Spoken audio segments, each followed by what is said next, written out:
پیراهه روزگار کتاب ناخوانده را میماند که از پایان راه بخبر استی. این پیراهه پر از مشقت و عذاب و رنگ‌های گوناگون است. هرچند در نگاه اول هموار میتابد و آسان، ولی نه همه در این پیراهه تا به آخر استوار میمانند. قهرمان نوبتی برنامه ما هنرمندی است بسیار جدی، استوار و صادق و مهربان. در هر جای کار کرده نان حلال را صاحب گردیده و از خود نام نکو گذاشته است. عبدالمومن شریفی زاده دهه نیلوی ناحیه حصار است. او در این مکان در عائله زیایی به دنیا آمده. او میگوید که مشکلات‌های روزگار کودکی نافهمی‌های را در معین نمایی روز تولد به میان آوردند که تا به نزدیک هنگام او آن روز را معین نمی‌دانست. در حجتی در دست داشته سنه دیگر بود و در یادداشت نزدیکان سنه دیگر. عبدالمومن همه این را در آن می‌بیند که هنوز در نورسی از محبت مادر به بهره می‌ماند و در تربیت بابا و بیبیش قرار می‌گیرد. لیکن در همه حجت ها علاکه در شهادتنامه 20 ایون 61، در پاسپورتم 20 می 61، خب در بلیتی کمسمالیم 9 سپتامبر 61.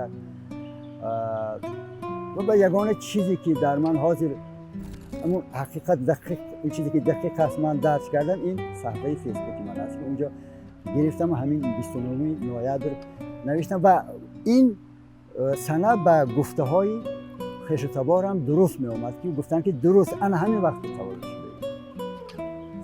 شده. خوب بچگی هم در همین دهه گذشت.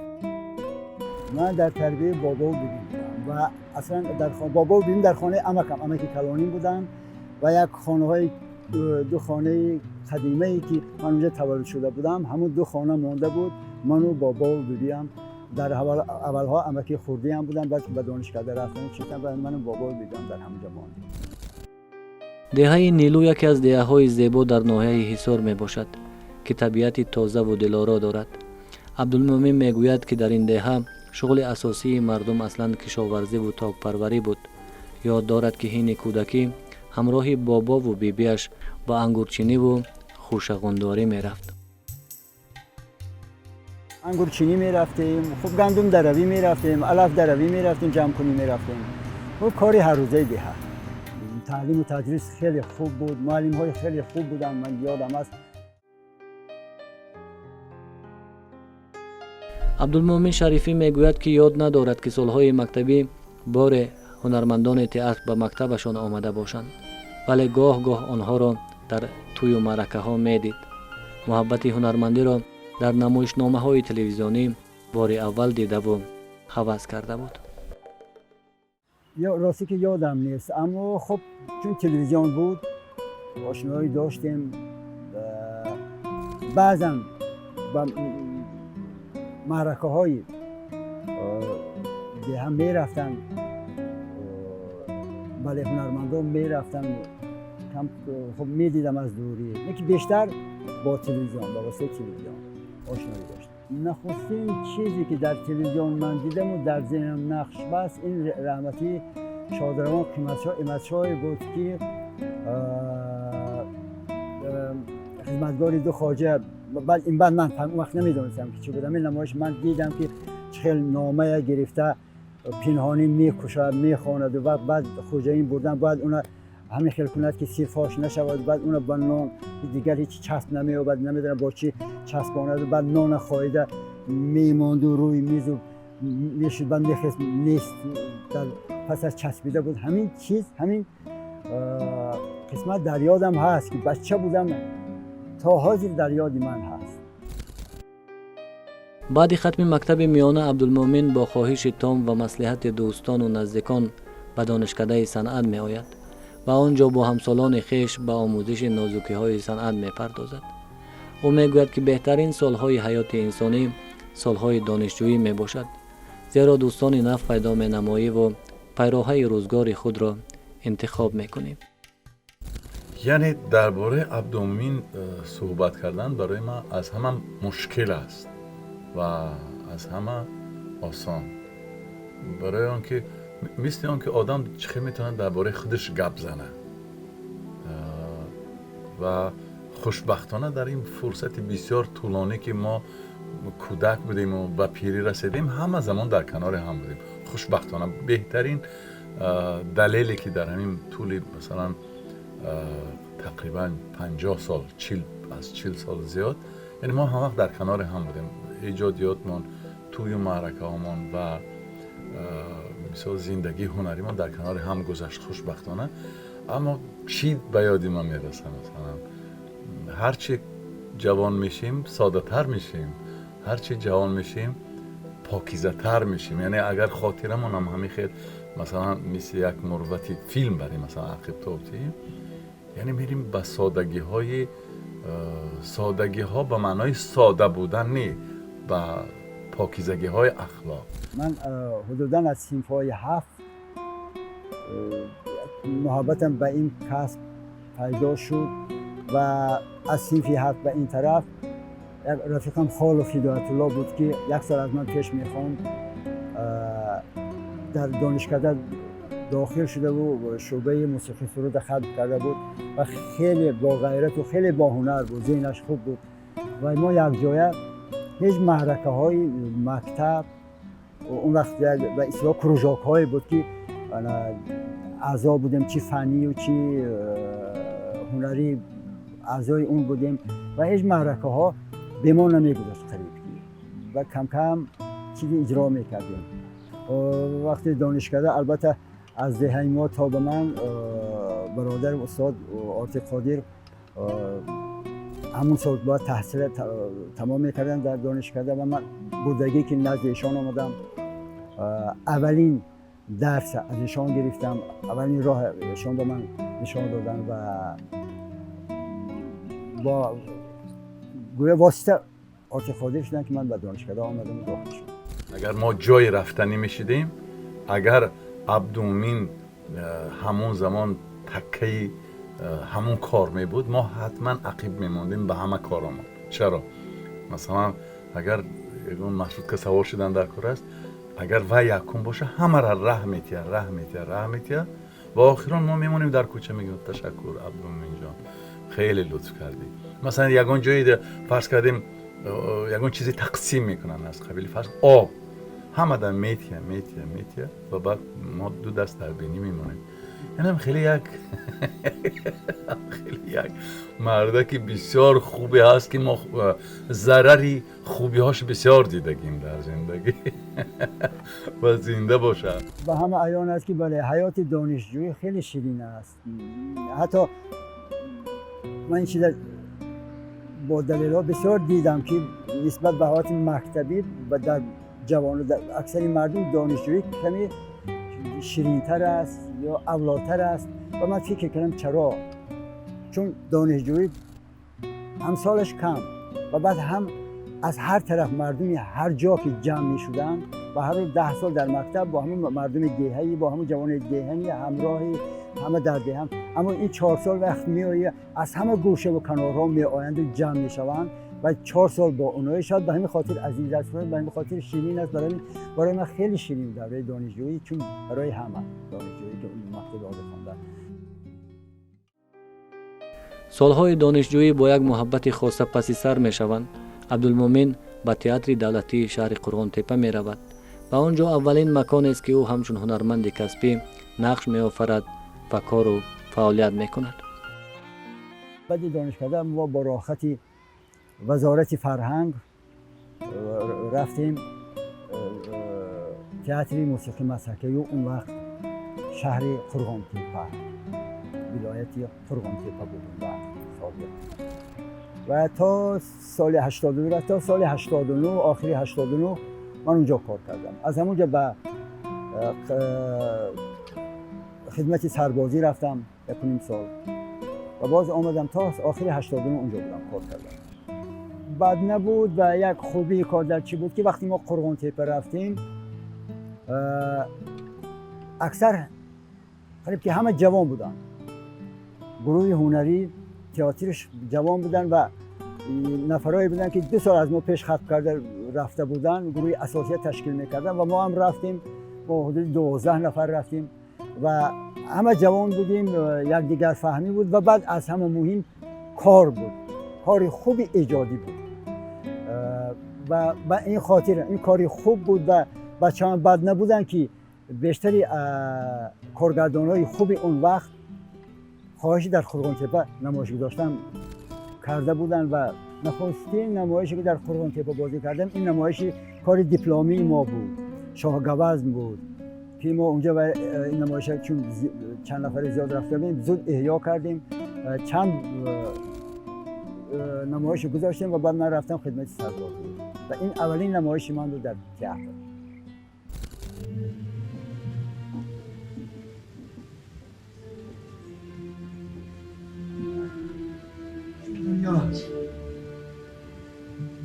این دنیا خوردن یکدیگر را ماند. ما انسان ها میخوریم انواع دنیا نعمت های خاک، پس آن دنیا و خاکی گور میخورد ما را. این دنیا خوردن یکدیگر را ماند. پرندگان میخورند چرم و چرم را، چون پرندگان فتادند و فوتیدند، چرم و چرم میخورد اونها را. نهنگان فرو میبرند ماهیچه ها را، پس آن نهنگان که فوتیدند ماهیچه ها میخورد جسم بزرگ آنها را. این دنیا خوردن یکدیگر را ماند. دانشجو بودیم سال 1995 در تئاتر آوازه‌دار اهورون، یعنی همکاری هم دانشجو بودیم هم کار میکردیم و همراه اکای عبدالمومن سال 1996 یا 1997 در یک نمایشنامه اکای عبدالمومن شیخ سنان نقش می آفریدن، من ترسا دختره، یعنی دو نقش مرکزی بود که همباز بودیم. یعنی شناساییمون از همین جا سر شد، از تئاتر اهورون، از نمایش شیخ سنان. و اکای مومن خیلی همباز خوب است. اون سالا که جوان بودم خیلی اذیت دادم اکای مومنه، یعنی صرفه کار نمی رفتم. من بسیار چیزایی که اکای مومن پیشنهاد میکرد همین قدر که میفهموند صرفه هم نمی رفتم، خوب درک نمی کردم. یعنی برای من اون کاری که میکردم اون قدر شوق‌آور نبود. اکای مومن بازی نمیکرد، یعنی زندگی میکرد. طول بعد یعنی که سابقه کاری خودم هم زیادتر شد، بعد من رسیدم به اون گپای اکای مومن، به قدر هنر اکای مومن، به سخنهای شیرین اکای مومن، به اون سیب آوردنهای اکای مومن که از خود حصار برای من سیب می آورد تا من تمرین کنم. یعنی خیلی ناز میکردم. شناساییمون از تئاتر اهورون، از نمایش شیخ سنان که اینقدر بد دوست شدیم، اینقدر یعنی برادرم شد تا به امروز. مثلا در ساحه یعنی ایجادیاتم اگر در کدام نمایشی که نقش آفری کنم، هستن نفرایی که سخنشان گوش میکنم، هستن نفرایی که سخنش با تمام گوش میکنم و قبول دارم، چی سخنی مثلا چی ایرادی که نگیرم. یکی از همون نفرها اکای عبدالمومن است که خیلی فکرش برای من خیلی ارزش دارد. پیروهای روزگار او را از شهر قرغان تپه به پایتخت کشور می آورد و او با دعوت هنرمند معروف تاجیک فرخ قاسموف به تئاتر اهورون می آید و آنجا با آفریدن نقش‌های گوناگون می پردازد. عبدالمومن می گوید که نقش فرخ قاسموف برای تربیت هنرمندان جوان و خصوص آنهایی که به تئاتر اهورون راه می یافتند خیلی بزرگ است، زیرا او یکی از بهترین هنرمندانی بود که تئاتر را نغز می فهمید و هنرمندان را در نقش‌های خاص انتخاب میکرد. خب در اهورون اولین کاری ما کردیم این من کردم، این یوسفی گمگشته باز و کنعان بود. من آمدم شروع در همین یک بار به کار همین نمایش در تمرین این نمایش افتادم و این نمایش اولین بود. خب بعد دیگر نمایشایی که می‌بینید اسفندیار و دجال و فریدون و شیخ سنان و و اون نمایشی که بعد بود. بعد از اهارون سالی 1996 یا 97 بود، استاد فرخ قاسم رو به تئاتر لاهوتی به حیث سرکارگردان دعوت کردن و ایشان شرط گذاشتن که من از اهارون نمیپرتم، یعنی با اهارون گفتن راضی شدن، وزارت راضی شد، وزارت فرهنگ، و ایشان 4 نفر هنرمند با خودشان گرفتن که در قطار اون 4 نفر منم بودم. از سال 97 هم در اهارون کار میکردم هم در لاهوتی، که در لاهوتی تا سال 2009 من کار کردم. عبدالمومین شریفی آمدن برای ما از نطق یعنی که سخن، یعنی که سخنوری برای ما درس میگفتن و اینقدر ما خوشحال شدیم، اینقدر میبالیدیم که یک استاد که سر تا پا هنر است، سر تا پا نه تنها نطق سخن، او برای ما هم رژیسور میآموخت، هم مهارت اکتیاری میآموخت، هم خودشناسی، هم یعنی که انسان چگونه باید باشد. اینقدر از صدق برای ما میگفتن، اینقدر درس های او برای ما یک دنیای بود. باور میکنید این خیلی چنین استادا خیلی کمی در کم هستند. با ما تمام نازکی های سخنگویی، تمام چگونه صحنه برآمدن، چقدر باید سخن کردن، همه اینا می آموخت استاد. اولین آشنایی ما از همون جا بود که با ما همین گونه درس می بردن استاد که از او نمیتوانستی که چشم کنی یا گوشت را دیگر طرف باشی. گوش و گوش دانشجو رو به خود جلب میکرد وقتی درس گویی. خلاص از همون پرتای دانشجوی ما استاد شناخته و بسیار یک استاد بود که بین دیگر استاد احترام زیاد داشت، احترام زیاد دارد و همیشه هم سبق‌ها از استاد یاد میکنن. هر دیگر هم سبق‌هایی که میبینیم مثلا در این کسب و کار نیستن، همیشه از استاد یاد میکنن، همیشه میپرسن. ما را که بینم میگن استاد دیدی، از استاد پرسان میشوند. این هم از نشانه چیه؟ نشانه که همین استاد با ما همین خیلی درس میدم، خیلی فرزندوار صحبت میکرد، درس رو میفهمون که نمیشه که فراموش کنی استاد. سالایی که ما دانشجو بودیم و استاد در تئاتر اهارون کار میکردن، رحمتی با فرخ قاسموف، و اونجا نمایش ها میموندن و ما استاد رو زنگ میزدیم که استاد شما میتوانید که برای ما یعنی اون پارچه های نثری، اون قصه هایی که ما میگرفتیم با ما کار کنید اگر وقتم باشه. و میگو که باشه بیایید شما تئاتر بیایید، ما یعنی تمرین میکنیم، بعد از اون با شما کار میکنیم. و با اون بهانه ما میشتیم از فرخ قاسموف زیاد چیزها رو میگرفتیم که وقتی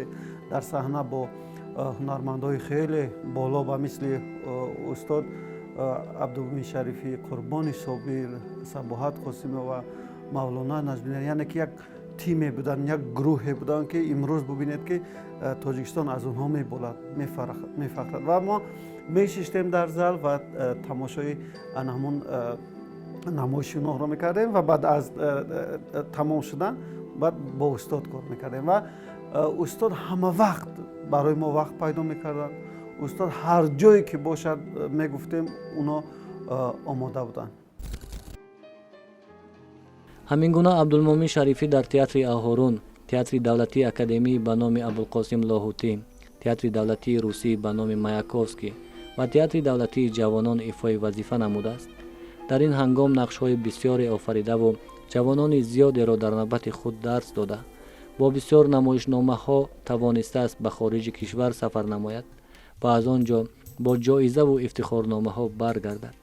نخستین جایزه را حین 48 سالگیش در یکی از آزمون‌های بین‌المللی صاحب گردیده است که او را در نقش مردانه سزاوار دانسته بودند. تا به امروز اگر صاحب 6 جایزه باشد، 5 تایش جایزه‌های بین‌المللی اند. در زندگی همه لحظه ها، همه حالت ها چیزی میدهد، نمیشود که از اون چیزی نگیری. خدا کند که خوب گیری، خدا کند که چیز خوب دهد. البته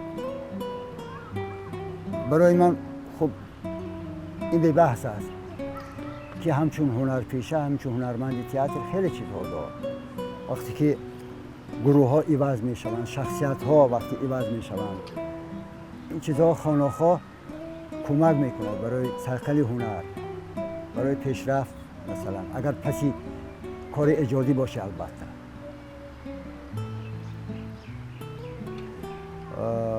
همچنین انسان هم بسیار چیزها داره. با همه این پست و بلندی ها، با همه مشکلی ها، با همه خوبی ها و بدی ها نمیشه تمام گفت که مثلا چیزی نداده باشه. من خیلی چیزها دیدم، همچون هنرمند و همچون انسان. وقتی که دید کارت بد است، بد بودگی کارت گپ میزند. یعنی تعریف بهوده تعریفت نمیکند که از خود روی. و وقتی که کارت خوب است، زیاد گپ هم نمیزند. احسن یا آفرین، همین قدر گپش کفایه است. یعنی برای من هنرمند که برای من خیلی ارزش دارد فکر و عقیده اکای مومین. یعنی میگم که با یگان چی خریده نمی شود که مومین فکرش دیگر کنه. فکرش روی روشاد گپ میزند. و مومین فرق ندارد که یعنی سخت میرسد به اون نفر و مومین فرق ندارد که یعنی قهر میکند از مومین. این فرق ندارد. یعنی گپش که اومد گپ میزند. بعد باز چی خصلت دارد که چقدر مثلا زبان نوبی تاجیکی، زبان نوبی مادری چقدر دوست می‌دارد، چقدر احترام می‌کند. هر نمایشی که میشد حتما که من میرفتم تماشا میکردم. اینقدر استاد با درد، با علم، اینقدر از قلب یعنی که نقش می آفریدن که باور میکنه هر یک نمایش، هر یک وقتی که من اشتراک میکردم، تماشا میکردم، اشک میریختم. برای که استاد دروغ نمیکردن، استاد دروغ نمیبازیدن و صدقاً می آفریدن. هیچگاه دیر نمیمونه، هیچگاه در کار هنری مثلا پس نمیگیره، همه وقت تو در کمک میکنه، دست دراز میکنه. عبدالمین نمیتونه فرض کردیم آدم در نیمه راه مانه. اگر با تو سفر داره، پس در تمامی گرسنگی و سیری های این سفر همراهت است. اگر این کار هنری است، او همراه است. اگر این کار سفر است، اگر این کار ساختمان است، اگر این کاری نمیدونم هر چیزی دیگه است، فرض کردیم در کنار تو هست و آدم یعنی همه وقت آدم احساس راحتی میکنه.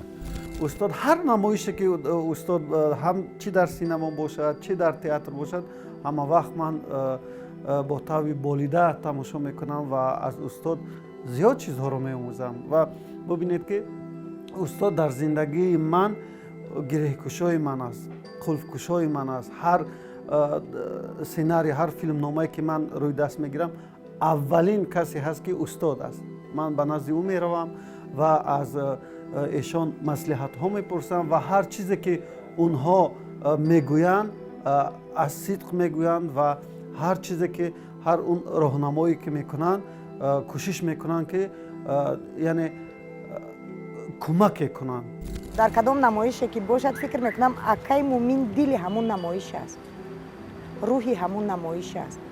یعنی در نمایش رستم و سهراب، رستم و سهراب تئاتر مایاکوفسکی که کارگردانش سلطان عثمانوف محض به خاطر عبدالمومن شریفی نمایش رستم و سهراب روی صحنه آورد.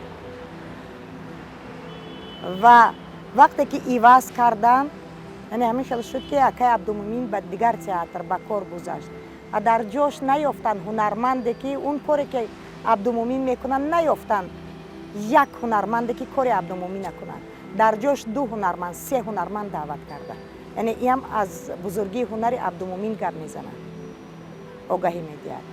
و در تمام این نمایش‌هایی که در تئاتر جواد، چه در تئاتر جوانان، چه در تئاتر مثلا مایاکوفسکی وقتی که کار میکردن، دل نمایش بودن اکای عبدالمومن. در فیلم مفتش با فیلمی که با نام مفتش ما روی نوار آوردیم، با استاد یک نقش خوردم دادیم که چقدر که شما دیدید بسیار در یک سطح بلند و عالی نقش بازی کردن از دودش برآمدن که هرچند که صحنه خوردم بود، هرچند که یک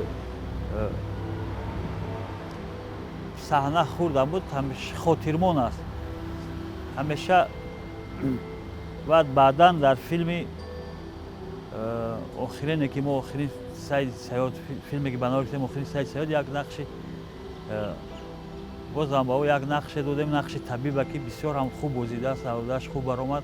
فیلم آخرانی که ما گرفتیم افتابوس و یعنی که ما فیلم رو شروع کردیم اول بهار بود و فستیوال پرستو بود و استاد در اون نمایش 2-3 نمایش به فکرم بند بودن و ما فیلم رو شروع کردیم. بعد استاد زنگ زدن گفتن که عبدالهای من نمیتونم شما میتونید که مرا عوض کنید به خاطر که کار شما یعنی که قفا نماند.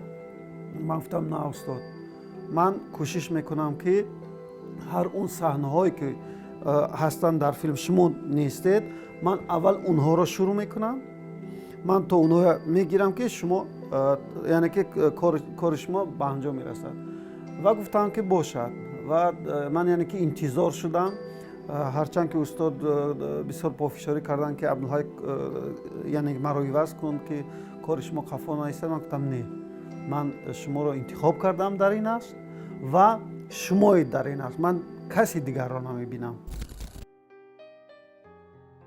در این هنگام او را کارگردان‌های شناخته برای نقش‌آفری به کینو دعوت می‌نمایند و او کوشش می‌کند تا در کینوی تاجیک نیز سهم داشته باشد. تا به امروز در چندین فیلم‌های تاجیک فیلم نقش‌آفری کرده که هر کسی تماشا نموده است چهره گرم این مرد را یاد دارد، زیرا در نقش بسیار صمیمی است و فرهنگ و ادبیات را خوب می‌داند. زبان ناب تاجیکی را احترام می‌کند. به این خاطر او دیرباز در نگاه بیننده می‌ماند. شاگردانه چیزی هم نوشتم. مثلا امروز 2 نمایش بچگانه من که خودم نوشتم و خودم صحنه گذاشتم روی صحنه است، یکی پاداش است یکی کاش بچه بودم و بعدن چند نمایشنامه های وقتی نمیدونم شاید بیکاری بود چی بود که الهام جوش زد و چند تا نمایشنامه هم نوشتم. خب یک وقت یک فرمایشی بود یک سیناری هم نوشتم برای کینو برای سینما که یک قسمتش به نوار گرفته شد یک 30%. و بعد از اون با یک چیزی دیگر هم یک سیناری فیلمی دیگر هم نوشتم ولی به دست یک نفر سپردم نمیدونم اکنون چی میشود. خب همه خیلی نوشتم چند حدود یک 5-6-7 نمایشنامه نوشتم. عبدالدین شریفی یک چهره هست که یک سیمای تاجیکانه دارد، یک سیمای مرد خاکسار و زمینی با تمکین، یک انسانی که از او کسی آزار نمی‌یابد. همین گونه نقشا را بسیار من در همچون کارگردان در سیمای استاد می‌بینم. او میگوید که در کار و ایجاد گاه نقش آفریده، گاه صحنه نوشته است و گاه دیگر جوانان را تربیت کرده است، ولی این کرده هایش بسنده نیست. او در نزد فرهنگ والای مردم تاجیک خود را قصددار می‌داند و تلاش می‌کند تا امکان هست برای هموطنان خویش لازم باشد و کاری کرده تواند. حالی من چیزی نکردم که من راضی باشم، اما شکر میگم که در همین راه آمدم. نمیدونم اگر کاری که کوچکی کرده باشم به هر حال کردم، با تمامی هستی کردم، با تمامی امکانیت هایی که در من بود با تمام وجود کردم. خب نمیدونم من چی کردم، قضاوت از بیننده است از مخاطب است، اما شکر که کردم. اما راضی کجا؟ من کاری نکردم که من راضی شدم. شاید اون آرزوهای اون هوسهای من داشتم اگر اون عملی میشد شاید کمی راضی میشدم. انسان همه وقت با آرزو و هوس است، به خصوص که پیر شوی و یک قبل آرزو و هوس زیاد میشه. زندگی خط خود دارد، مجرای خود دارد. خب ببینیم کجا میبرد.